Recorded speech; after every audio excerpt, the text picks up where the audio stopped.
আসসালামু আলাইকুম। ত্রয়োদশ জাতীয় সংসদ নির্বাচন শেষ হওয়ার পর নতুন সংসদ গঠনের আনুষ্ঠানিক ধাপ শুরু হয়েছে। ১৩ই ফেব্রুয়ারি শুক্রবার রাতে ২৯৭ জন নির্বাচিত সদস্যদের সরকারি গেজেট প্রকাশিত হয়। এর আগের দিন ১২ই ফেব্রুয়ারি ভোট গ্রহণ ও গণভোট অনুষ্ঠিত হয়েছিল।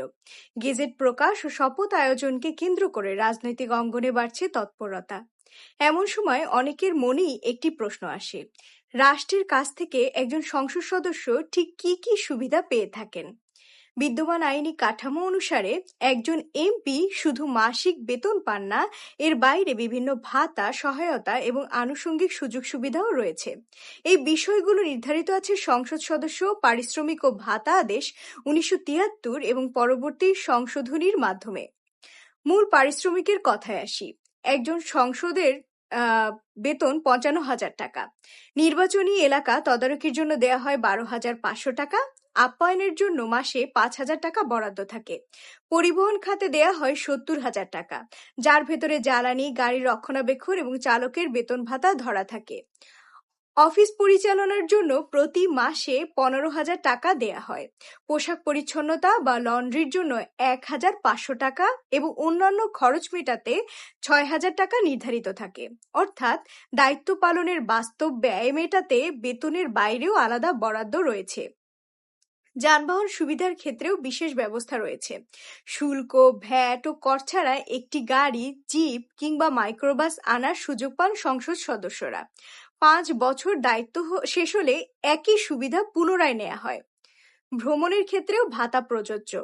আকাশ, রেল বা নৌপথে গেলে সর্বোচ্চ শ্রেণীর ভাড়ার ১.৫ গুণ পর্যন্ত পাওয়া যায়। সড়কপথে চলাচলে কিলোমিটার অনুযায়ী নির্ধারিত হার দেয়া হয়। এছাড়া বছরে ১,২০,০০০ টাকা ভ্রমণ ভাতা অথবা বিকল্প হিসেবে ট্রাভেল পাস নেয়ার সুযোগ রয়েছে। নিজ দায়িত্বস্থলে থাকলে প্রতিদিন ৭৫০ টাকা দৈনিক ভাতা এবং ৭৫ টাকা যাতায়াত ভাতা মেলে। কিন্তু সংসদ অধিবেশন বা কমিটির বৈঠকে অংশ নিলে দৈনিক ভাতা বেড়ে ৮০০ টাকা এবং যাতায়াত ভাতা হয় ২০০ টাকা। চিকিৎসা সুবিধাও এর মধ্যে অন্তর্ভুক্ত রয়েছে। এমপি এবং তাদের পরিবারের সদস্যরা সরকারি প্রথম শ্রেণীর কর্মকর্তাদের সমমানের চিকিৎসা পান এবং পাশাপাশি মাসিক ৭০০ টাকা চিকিৎসা ভাতা রয়েছে। দায়িত্ব পালন করতে গিয়ে দুর্ঘটনা, মৃত্যু বা স্থায়ী অক্ষমতার ক্ষেত্রে ১০ লাখ টাকার বীমা সুবিধা কার্যকর হয়। একই সঙ্গে বছরে সর্বোচ্চ ৫ লাখ টাকা পর্যন্ত একটি ঐচ্ছিক অনুদান তহবিল ব্যবহারেরও সুযোগ রয়েছে। যোগাযোগ ব্যবস্থার অংশ হিসেবে বাসায় সরকারি খরচে টেলিফোন সংযোগ দেয়া হয়। ফোন বিল ও কল চার্জ বাবদ মাসে ৭,৮০০ টাকা বরাদ্দ থাকে। সবচেয়ে গুরুত্বপূর্ণ তথ্য হলো এই ভাতাগুলো আয়করের আওতার বাইরে।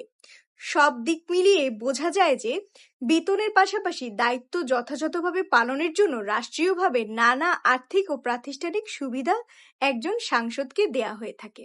ধন্যবাদ।